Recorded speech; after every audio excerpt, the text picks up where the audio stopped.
So the last cleaning of the year is probably the most important one, because anything you miss is going to be a big problem the following spring. So what we want to do is we want to make sure the tank is completely empty. We recommend that you spray the tank empty, you don't drain it on the ground, because that just creates a pollution problem.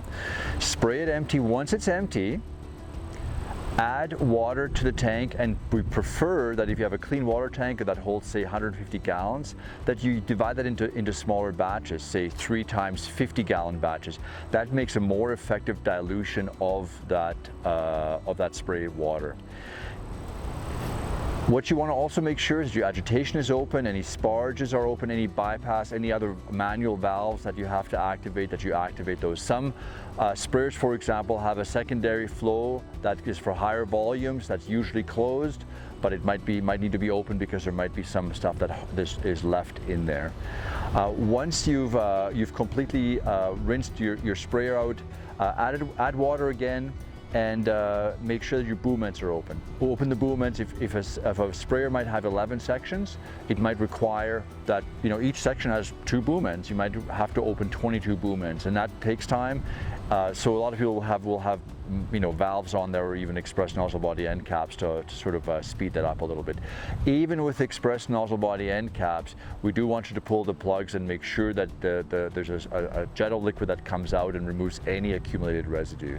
It also gives you a chance to do a visual inspection, see if something else is in there that you haven't noticed before.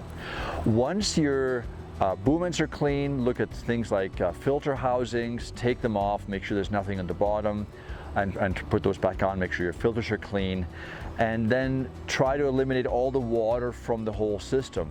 Now is the time to introduce the winterizing fluid. And the fluid should be introduced, you can put it into your washdown system, use your washdown nozzles to introduce it if you want. But once it's in the sump, again, turn the pump on, agitate everything, make sure your bypass is working, your sparge has got winterizing fluid in it, and then ultimately at the end, spray it out through your boom, make sure all of your boom sections have winterizing fluid in them, and possibly even open the express or the end caps like one more time to make sure that if there's any residual water that also gets pushed out. Once that's done, you can seal everything back up again and store your sprayer for the winter. The winterizing procedure is probably the last time you're going to look at your sprayer for a few months, so it's a really good time to take note of some things that might have happened during the season. First thing you would do is maybe give it a thorough external cleaning. You've probably got accumulated spray drift and pesticide residues on that sprayer, so a good soapy pressure wash would be very good here. You might want to also do a pre-winter greasing. Make sure you expel any residual liquid from that wash from some of your grease points. Make sure you're fully charged there. It's an opportunity to look at valves, to look at broken components, maybe some wear and tear on your hoses, maybe even some wiring. Take a look at your nozzle bodies. Are any of them cracked? Are there any leaks that are evident? And try to fix those before you winterize.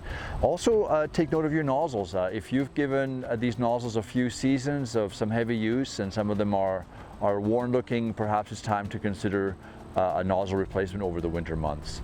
So those are real good opportunities in the last season checkup before you store it.